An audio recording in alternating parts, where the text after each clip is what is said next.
इतिहासात आपण जेव्हा जातो, आपण खरं तर इतिहासातून शिकायचं असतं, पण राजसाहेब आपण इतिहासात रमताय आणि चुकीचा इतिहास पुढे आणून त्या इतिहासाच्या माध्यमातूनच समाजामध्ये तेढ निर्माण करण्याचं कार्य आपण मोठ्या प्रमाणात करत आहात.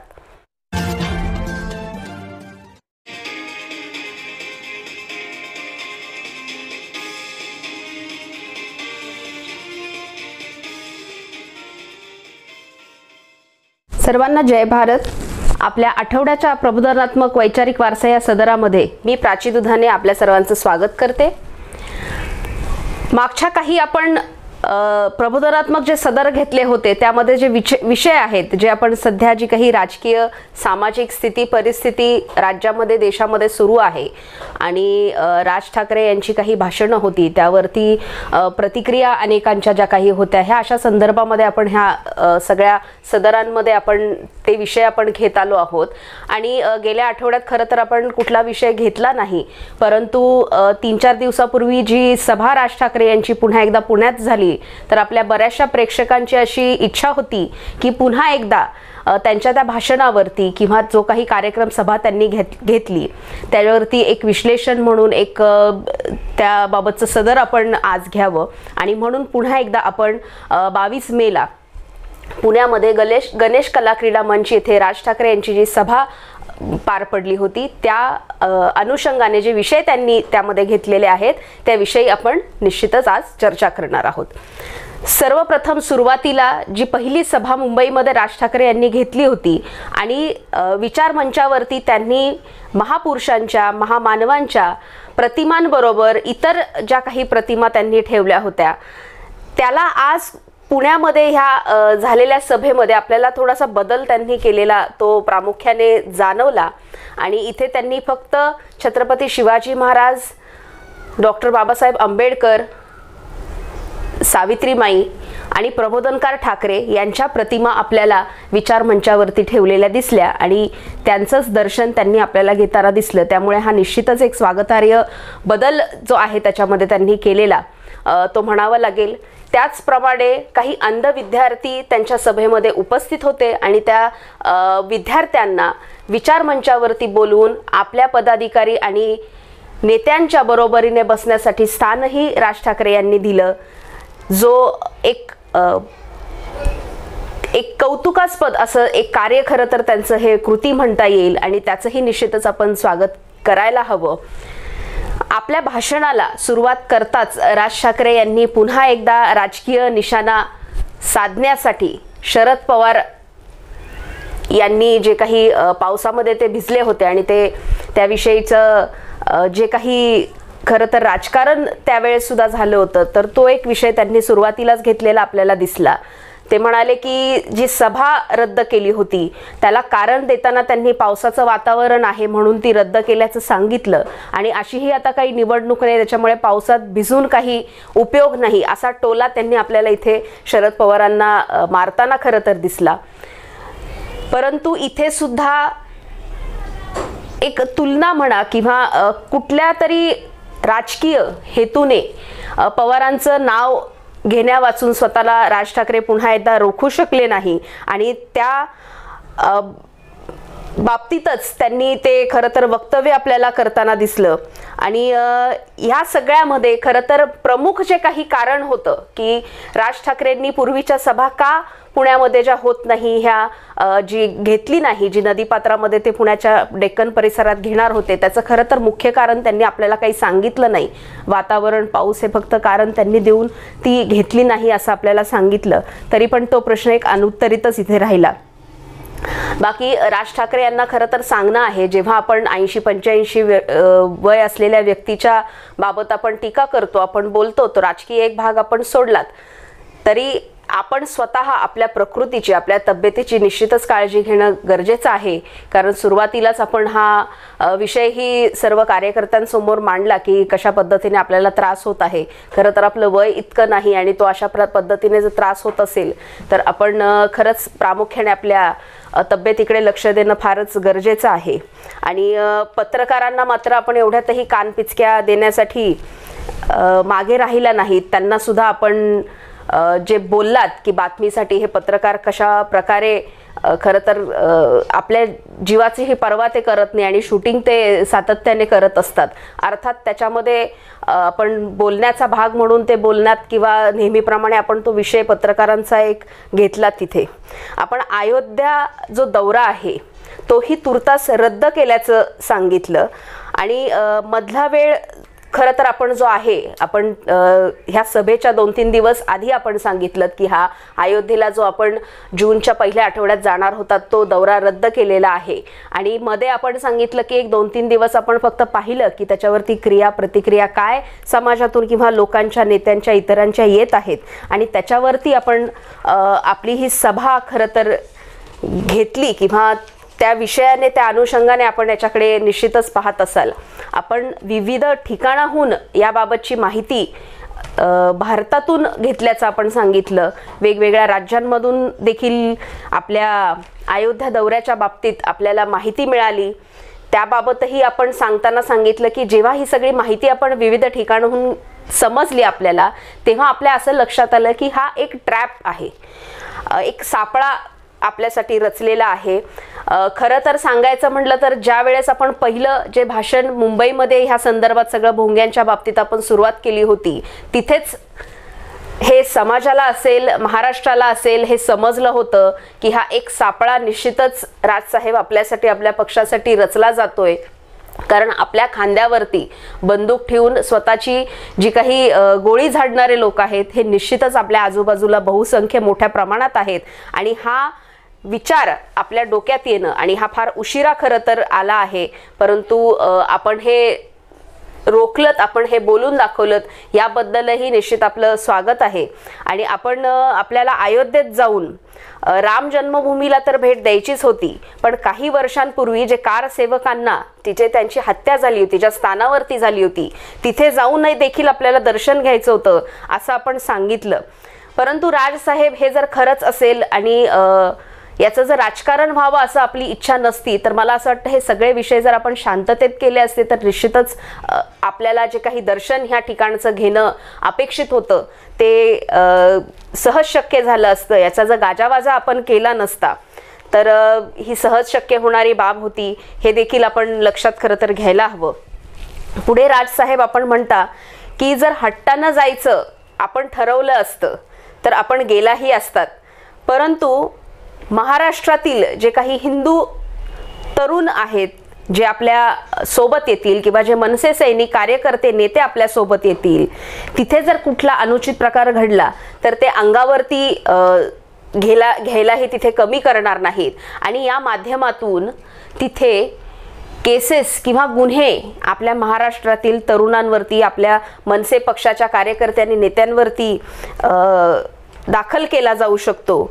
त्यांना तिथे डांबून ठेवण्यात येऊ शकतं. ह्या सगळ्या गोष्टी जेव्हा आपण व्यक्त करतात तेव्हा निश्चितच आपण आपल्या कार्यकर्त्यांचा तरुणांचा महाराष्ट्रातील विचार केलात.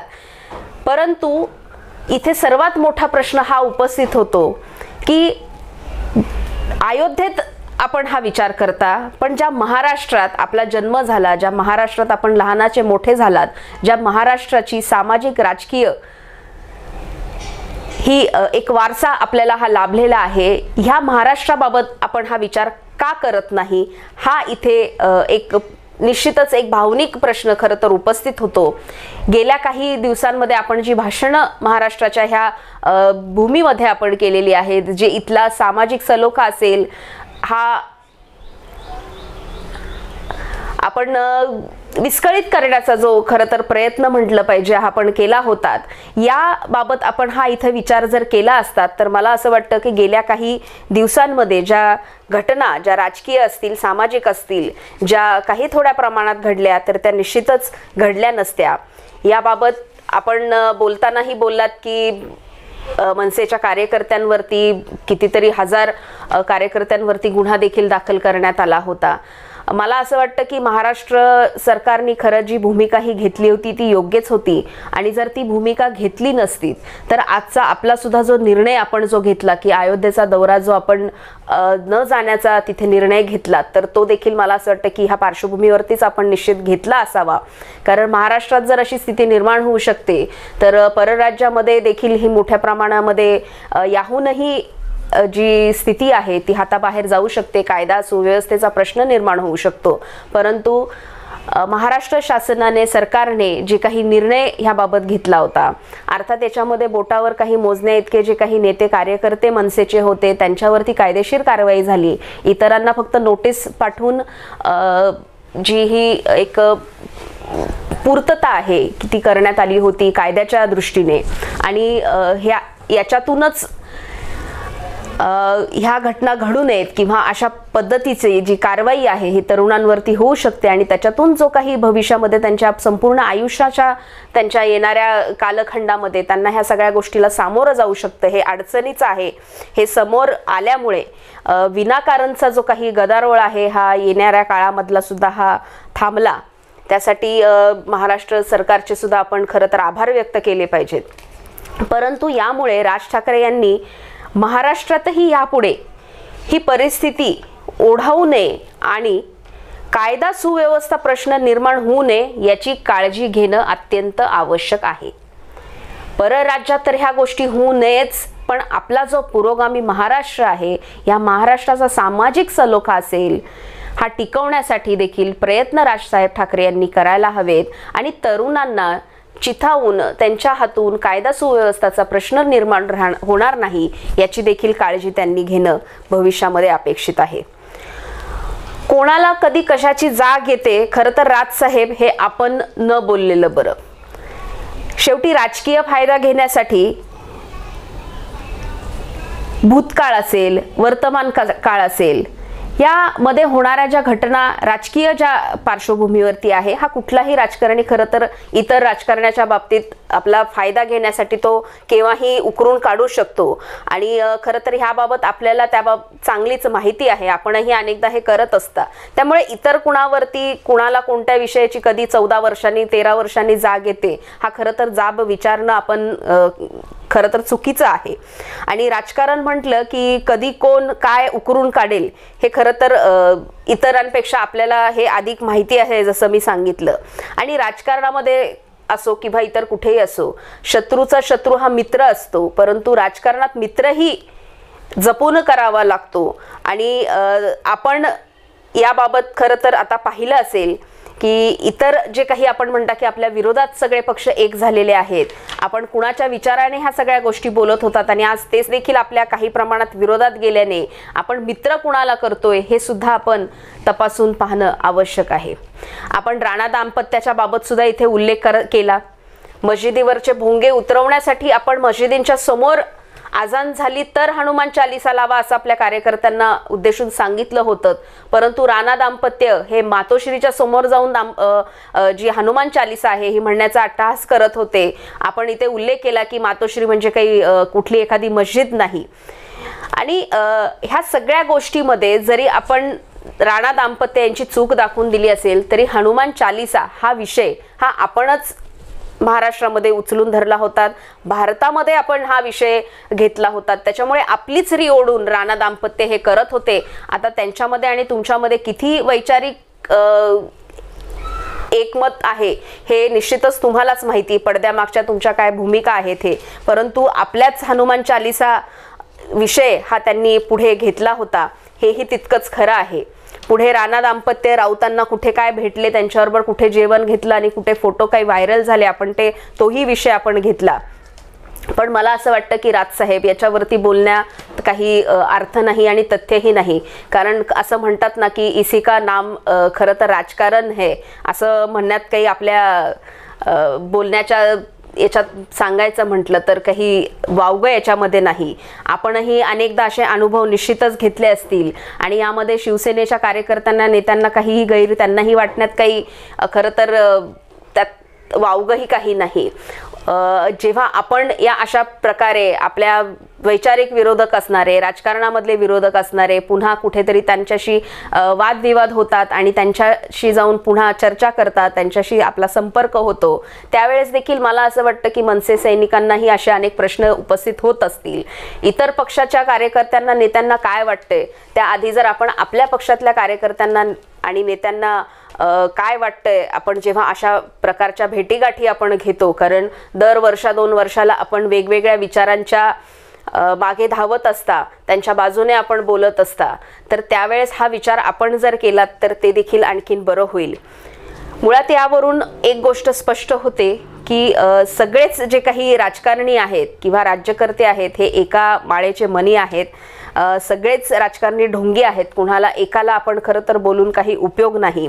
प्रत्येकजण आपल्या स्वार्थासाठी अशाच प्रकारे जनतेशी, त्यांच्या भावनेशी खेळत असतो.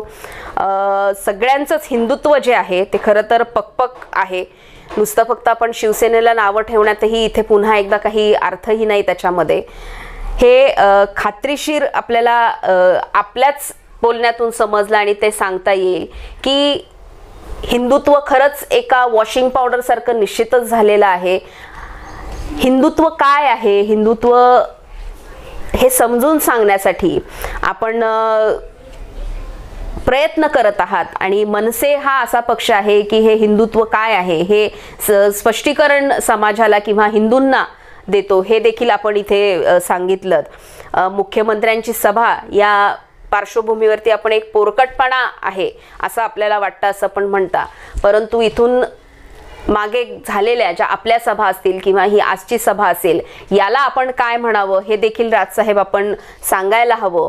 आणि या माध्यमातून खऱ्या हिंदुत्वाचे रिझल्ट आपण हिंदूंना हवेत आणि ते आम्ही देतो, म्हणजे मनसे किंवा राज ठाकरे हे रिझल्ट देतात.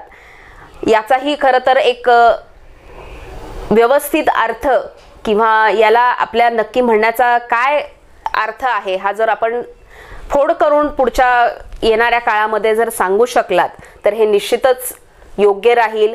फक्त हिंदुत्वाचे आणि ते पण खऱ्या हिंदुत्वाचे रिझल्ट्स आम्ही देतो आणि ते कशा प्रकारे देतो हे व्यवस्थित खरं तर सांगायला पाहिजे. कारण भेदाभेद करून, दंगली घडवून जर हा रिझल्ट आपण देताय असं जर म्हणत असेल तर हा भारताच्या लोकशाहीला एक मोठा एक त्याच्यामध्ये ती दुभांगणारी आणि लोकशाहीला मारक ठरणारी ही कृती निश्चितच आहे. आणि याच्यामध्ये कशा प्रकारचे रिझल्ट नक्की आपल्याला अपेक्षित आहे ते देखील आम्हाला ऐकायला निश्चितच आवडेल. आपण रेल्वे भरतीबाबतही इथे काही वर्षांपूर्वीचा मुद्दा आपण जो उपस्थित केला होता त्याबाबत मला इथे खरं तर सांगायला आवडेल की त्यावेळेला आपण जो विचार मांडला होता त्याला पाठिंबा देणारे निश्चितच मी एक होते. परंतु तेव्हाचे राज ठाकरे आणि आत्ताचे राज ठाकरे आपण यातली जर तफावत पाहिली तर निश्चितच फार मोठा फरक ह्या दोन विचारांमध्ये आपल्याच आणि व्यक्तिमत्वामध्ये दिसून येतो. केव्हा तरी राजसाहेब आपणही आपल्या ह्या भूमिका तपासून पाहाव्यात अशी देखील एक तळमळीची इच्छा मी इथं ह्या वेळेला व्यक्त करते. आंदोलनं ही समाजहितासाठी नक्कीच असतात, ती नेहमीच व्हावीत. जनतेने आपल्याला नेहमी अशा वेळे पाठिंबा दिलेला आहे, परंतु आता जे काही आपण करत आहात ते निश्चितच अपेक्षित नाही, समाजालाही नाही, ना महाराष्ट्राच्या विचारांना ते अपेक्षित आहे. या प्रकारे जर आंदोलनं ही फक्त स्वतःच्या राजकीय स्वार्थासाठी होणार असतील तर कोणताही सर्वसामान्य व्यक्ती आपल्याला याबाबत निश्चितच पाठिंबा देणार नाही. आपण उद्धव ठाकरे जे महाराष्ट्राचे मुख्यमंत्री आहेत, ज्या पदावरती ते बसलेले आहेत, त्यांच्याबद्दल आपण बोलताना आपण जे काही शब्द आपण तिथे वापरले, लॉजिक जे आपण म्हणता की त्यांच्या विचारांचं याच्यामध्ये काय आहे आणि त्यांना आपण तू कोण असा प्रश्न जेव्हा विचारता तेव्हा निश्चितच आपल्या विचारांचा जो काही एक विचार जे आपले तिथे आपण त्यांच्या बाबतीत व्यक्त करता हे समजून येतात. आपला जो राग त्यांच्याविषयी असेल किंवा जो एक द्वेष त्यांच्याविषयी आपला असेल तो त्याच्यातून निश्चितच दिसून येतं. आपण त्यांचे नातेवाईक आहात म्हणून कदाचित तुम्ही त्यांना ते बोलू शकता, तुम्ही इतर कारवायापासून तुम्ही सुटू शकता. मुख्यमंत्र्यांचे विषय असं बोलणं त्यामध्ये लॉजिक खरं तर असं काही दिसत नाही. परंतु तू कोण हा जेव्हा आपण महाराष्ट्राच्या मुख्यमंत्र्यांना प्रश्न विचारता तेव्हा निश्चितच माझ्यासारख्या सर्वसामान्य व्यक्ती जेव्हा ते ऐकतात आणि आपण बिहारमध्ये जो एक व्यक्ती जी खासदार आहे भाजपची ब्रजभूषण सिंह हे आपल्याला आव्हान देतात, आपल्याला अयोध्येमध्ये येण्यापासून परावृत्त करतात, त्यांच्याबाबत जर आपण हा प्रश्न विचारला असता, जर त्यांच्याविषयी आपण थोडंसं अधिक या विचारमंचावरून जर बोलला असतात तर निश्चितच ऐकताना आम्हालाही ते बरं वाटलं असतं. आणि एवढा जो अट्टहास आपण महाराष्ट्रामध्ये शिवसेना असेल किंवा मुख्यमंत्री उद्धवजी ठाकरे असतील त्यांच्या बाबतीत आपण करत आहात, तो जर बाहेरच्या राज्यातून आपल्याला येणाऱ्या धमक्यांच्या बाबत आपण जर बोलून दाखवला असता तर ते अधिक योग्य ह्या विचारमंचावरून राहिलं असतं. राहिला विषय काही मुद्दे भिजत घोंगडं आपण म्हणता की ठेवलं जातं, तर मला असं वाटतं की राजकारणाचं हेच लॉजिक आहे आणि ते तंतोतंत सर्वांनाच लागू पडत असतं. याशिवाय मतांचं राजकारण पूर्ण होतच नाही आणि ते आपल्यासह सगळेच राजकारणी करत आहेत. त्याच्यामुळे त्यातही काही गैर आहे, आपण करावं आणि इतरांनी करू नये असंही त्यामध्ये नाही. जर बंद व्हावं ही अपेक्षा असेल तर मला असं वाटतं की सर्वांनीच ते बंद करणं गरजेचं आहे. नामांतरासारख्या गोष्टींचा जेव्हा विषय येतो तेव्हा असंख्य मुद्दे हे माझ्या डोक्यात घोंगावत असतात. खरं तर नावांचा किंवा स्मारकांचा म्हणजे महामानवांची नावं जी आहेत ही एखाद्या ठराविक ठिकाणाला देणं किंवा त्यांच्या नावाने स्मारक उभं करणं हे एक विचार जरी आपल्याला आजपर्यंत योग्य वाटत असला, अर्थात मी सुद्धा याला काही वर्षांपूर्वी पाठिंबा देत होते, परंतु काळाच्या ओघामध्ये जेव्हा आपण हे नामांतराचे विषय आपण घेतो त्यावेळेला छत्रपती शिवाजी महाराज असतील, छत्रपती संभाजी महाराज असतील किंवा इतर आणखीन कोणी महामानव असतील यांची नावं आपण एखाद्या ठिकाणाला जर आपण दिली तर त्यानंतर त्याची जी प्रक्रिया आहे त्या स्थानाला आपण नाव आपण त्याचं घेताना आपण ते आदबशीर घेतो का?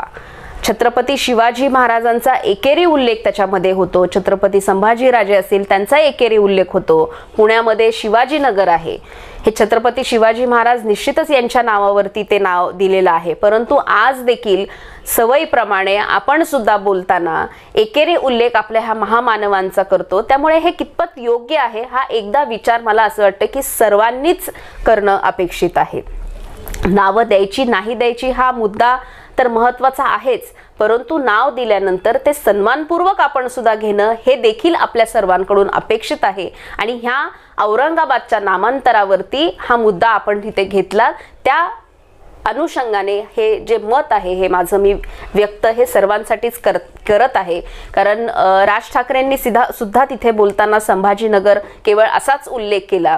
त्यामुळे हे जर एकेरी आणि थोडंसं अपमानास्पद जर महामानवांच्या नावांचा जर वापर होत असेल तर तो थांबायला हवा.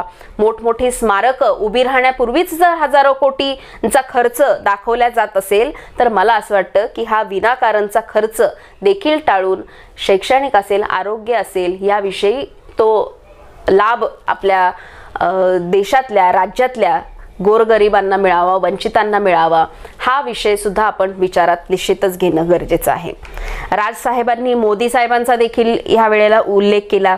काही 2-3 गोष्टी त्यांना मोदींना सांगायच्यात आणि त्या झाल्या पाहिजेत असं त्यांनी इथे उल्लेख केला. जे विषय त्यांनी मांडले ते कितपत महत्त्वाचे आहेत मला माहीत नाही, पण जर मोदी साहेब जर खरंच राज ठाकरे यांचं ऐकत असतील तर माझी विनंती आहे आपल्या ह्या माध्यमातून की राज ठाकरेंनी वाढती महागाई याविषयी निश्चितच मोदींशी चर्चा करणं अपेक्षित आहे.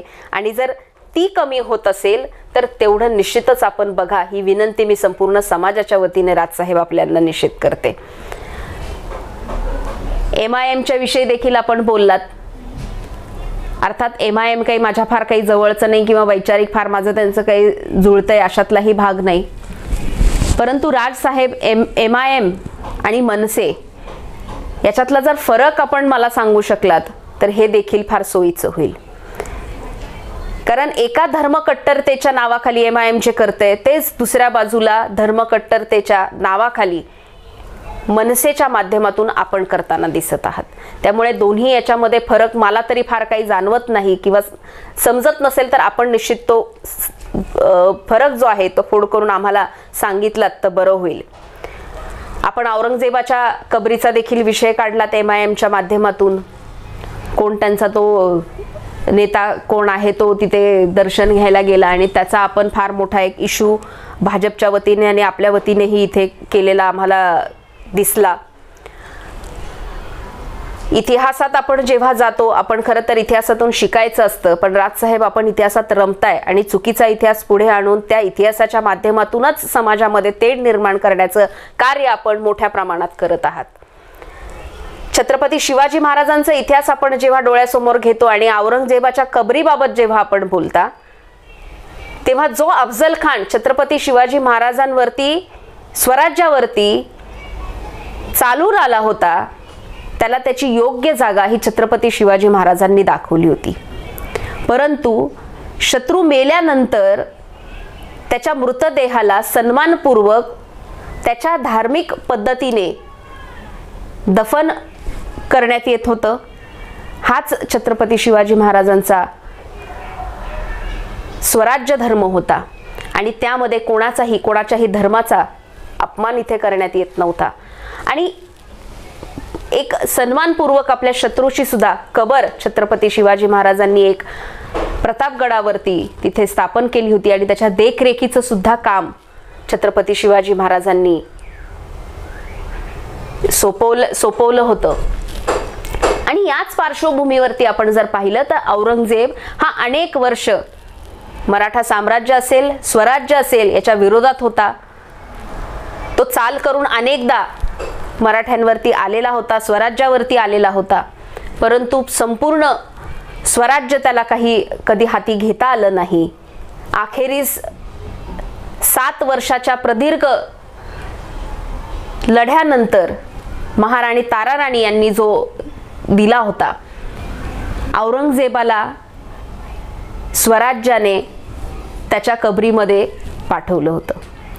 आज आपण त्या औरंगजेबाला त्या कबरीमधनं पुन्हा एकदा बाहेर काढण्याचं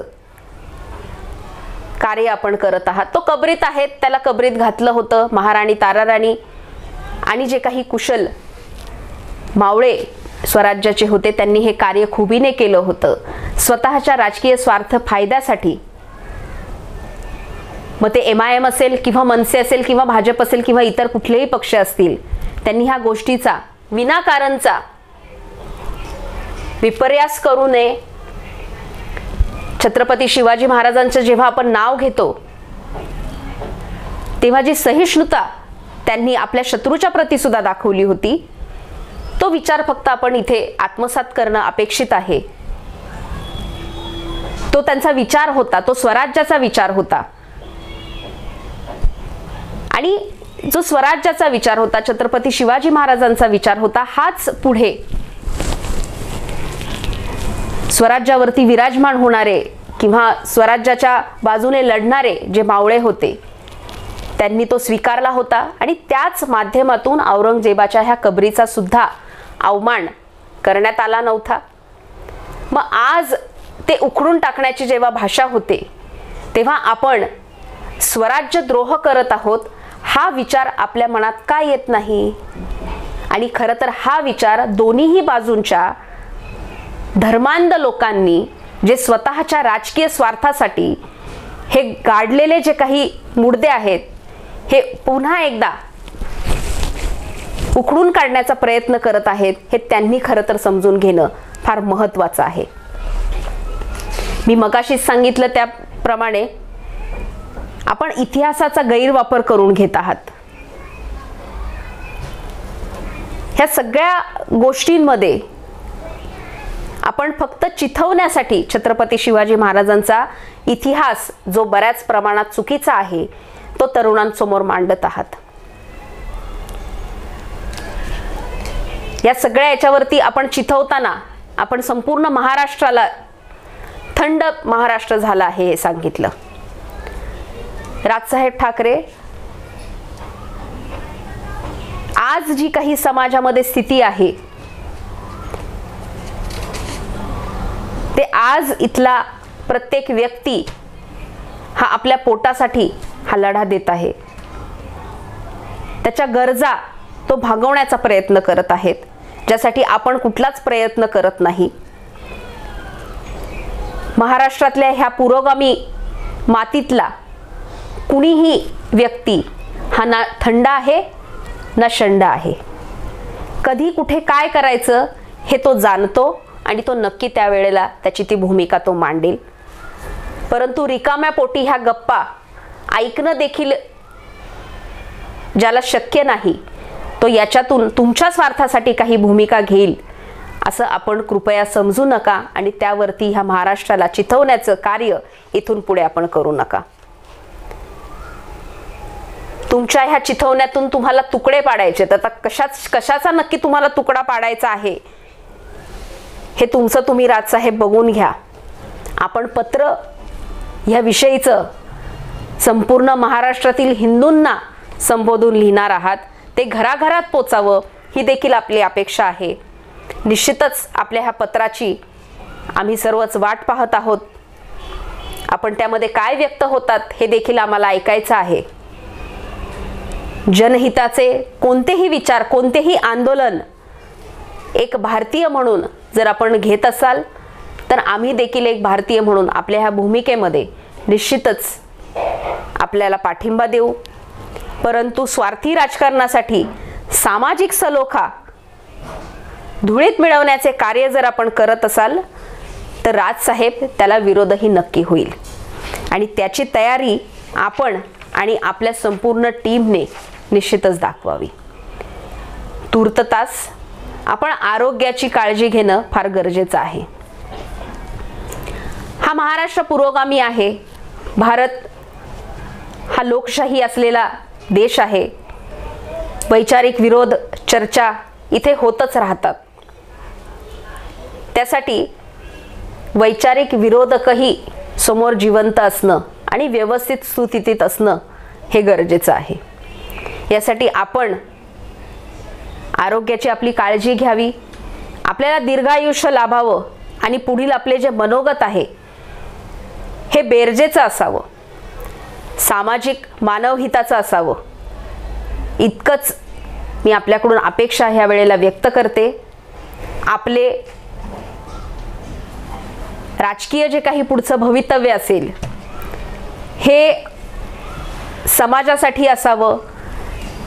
कुठलाही नेता असला तर तो समाज एकत्र करण्याचा प्रयत्न करत असतो. समाजाला वेगळं करण्याचं जे कोणी कार्य करत असतात, हा निश्चितच नेता, त्याला आपण म्हणावं की नाही, ही अशी स्थिती याच्यातून निर्माण होते. आणि आपल्यासह इतरही जे काही नेते आहेत की जे अशा प्रकारचं राजकारण करतात, आपली पोळी भाजून घेण्यासाठी समाजामध्ये दुही निर्माण करतात, त्यांना देखील हेच सांगणं इथून पुढे प्रत्येक महाराष्ट्रातल्या आणि भारतातल्या व्यक्तीचं असेल की तुमचा स्वार्थ तुमच्याकडे ठेवा. आणि कोणताही व्यक्ती जो सुज्ञ आहे हा आपल्या ह्या विचारांना आता इथून पुढे फसणार नाही हे देखील निश्चित आहेत. आज भारतामध्ये अनेक घटना घडत आहेत. त्याचे पडसाद प्रत्येक राज्यावरती, प्रत्येक व्यक्तीवरती वेगवेगळ्या प्रकारे पडताना आपल्याला दिसत आहेत. आणि यातलाच एक प्रमुख मुद्दा ह्या सगळ्या महाराष्ट्रातल्या ह्या पार्श्वभूमीवरती जर आपण पाहिला, जिथे धार्मिक तेढ निर्माण करण्याचा प्रयत्न केला जातोय, तसाच एक भारतात होणारा जो विषय आहे तो म्हणजे ज्ञानव्यापी यासारखे जे प्रकार घडत आहेत तो देखील आहे. ज्ञानव्यापी सारखे प्रकार इथून पुढे जर भारतात विविध ठिकाणी जर आपल्याला दिसले तर त्याच्यामध्ये नवल वाटण्यासारखं निश्चितच काही नाही. परंतु या विषयावरती जर आम्ही आमच्या बाजूने चर्चा करावी किंवा आमचं मत याविषयी व्यक्त करावं जर आपल्याला वाटत असेल तर आपण निश्चितच आम्हाला त्याबाबत कळवा. अधिकची माहितीही त्याबाबतची जी काही आपल्याला असेल ती देखील आपण आम्हाला द्या आणि तो विषय घेऊन आपण त्यावरती चर्चा आणि प्रबोधन करण्याचा निश्चितच प्रयत्न करू. आज इतकंच बोलून मी थांबते. आपल्या सर्वांना जय भारत.